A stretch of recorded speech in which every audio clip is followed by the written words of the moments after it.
TRON Ares, the latest installment in the TRON franchise, has finally unveiled a sneak peek in the form of a new image along with a brief synopsis. In this video, I'd like to examine what was released in this first look and what it reveals about the plot and possible return of a major antagonist from the original film.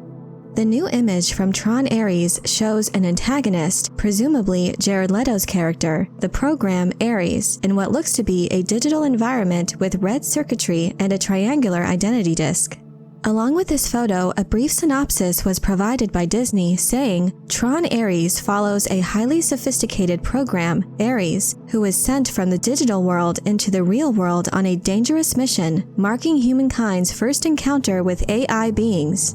While at first glance, this image may seem little more than a desktop wallpaper, upon closer examination, there are a few subtle details hinting at its connection to the original 1982 TRON film. The prominent use of red immediately stands out as a significant clue, suggesting a deliberate link with the programs of the first installment.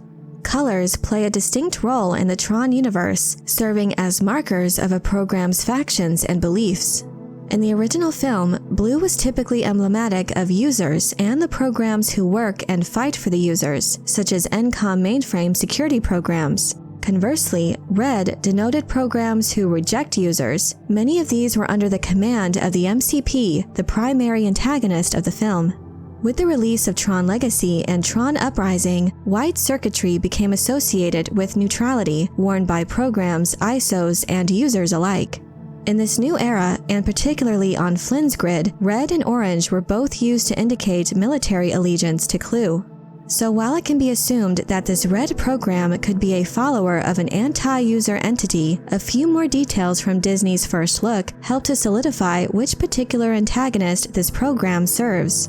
Upon closer examination, eagle-eyed viewers were able to spot a nameplate on the back of the suit in this image, which says the name Dillinger. In the TRON universe, the name Dillinger is important because of two characters, Edward Dillinger Sr. and Edward Dillinger Jr. In the original film, Dillinger Sr. was a high-ranking executive at ENCOM who stole credit for Kevin Flynn's video game designs and used them to climb the corporate ladder. He ended up creating the Master Control program, which threatened to seize control of ENCOM's system and extend its influence over global computer networks.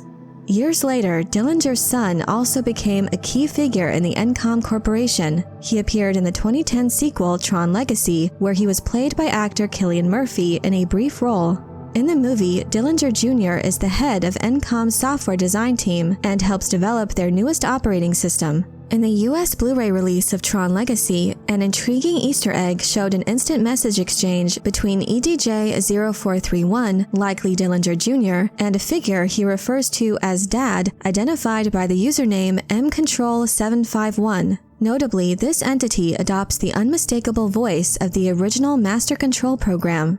Their conversation is a response to a video clip of Sam Flynn wearing a Flynn Lives t-shirt. Dillinger Jr. asks, "Dad, did you see this?" Master Control responds, "Yes, will this be a problem?" And Dillinger Jr. replies, "No, minor bump in the road, nothing I can't handle."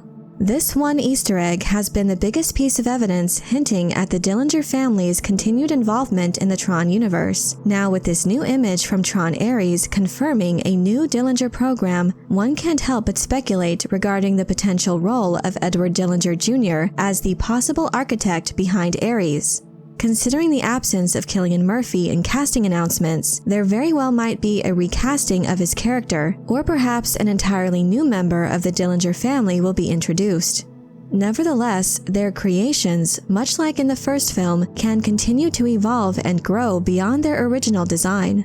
Another hint about the reappearance of the MCP in TRON Ares can be seen in the video Disney released, which featured this image. The video begins with the command, System Control, Start Ares, initiating the rendering of the first look image. As the resolution improves, an hourglass shape emerges in the background before the foreground figure, presumably Ares, fully comes into focus. To many who have seen the original 1982 TRON film, this hourglass shape no doubt looks similar to the form the MCP took. Over the past few years, I've voiced my opinion that the return of the MCP could be one of the more intriguing choices for the main villain of this third film. I also thought it would be interesting for Ares to take on a role similar to Sark in the original film, serving as the commander of the MCP's military forces. In light of what has been revealed, one particular addition to the Tron production crew is quite intriguing. Steven Lisberger, the writer and director of the original Tron film, is also credited as a writer on Tron Ares, who has stated in the past that he's essentially serving in an advisory role on the new installment. It would make sense if they were using some of his concepts, such as the character of Dillinger and the MCP, to have him contribute creatively in their use. While I might be reading way too much into these details, when taking into account all available information about the film's plot, the involvement of the original movie's writer and director, and this particular image, I'm led to believe that this all points to the potential resurgence of Dillinger's MCP. It's possible that the revived version of the MCP will be commanding the AI program Ares to travel into the real world, where it will assist in the MCP's infiltration of other systems and the assimilation of technology. The casting of Greta Lee and her character's description further support this theory, as she is said to play a tech CEO and video game designer who is hell-bent on protecting her technology.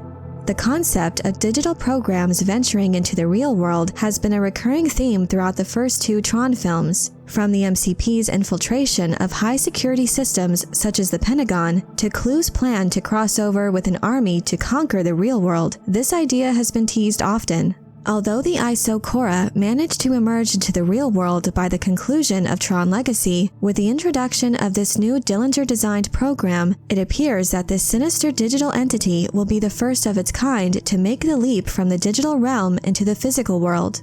Finally, what I find most encouraging about this image is the fact that this appears to be set on a digital grid. This indicates that while the story will at some point transition to programs in the human world, it looks as if we're going to get at least some time in the digital realm.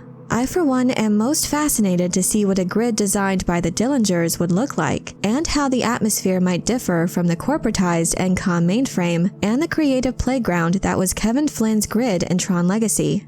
The possibilities are endless, but just how faithful and compelling this new entry will be remains to be seen. The idea of the old Tron program being loaded onto the Dillinger mainframe to fight the new MCP in an epic rematch is a prospect that's hard not to get excited for. However, as I've said before, if at all possible, the involvement of Bruce Boxleitner as the voice of Tron is a must for many fans to consider this third film a proper addition to the franchise. But I'm curious to know what you think of this new image and plot synopsis released by Disney for Tron Ares. Do you feel that these details hint at the return of the MCP? If so, how would you like to see that plotline handled? Let me know your thoughts in the comment section below. I hope you enjoyed this video. Leave a like if you did, and be sure to subscribe for more Tron and other sci-fi and fantasy news and lore. And if you're looking for other ways to show your appreciation, you can check out my Patreon page, where members get access to exclusive content and perks. Thank you all so much for your support. And as always, have a very nerdy day.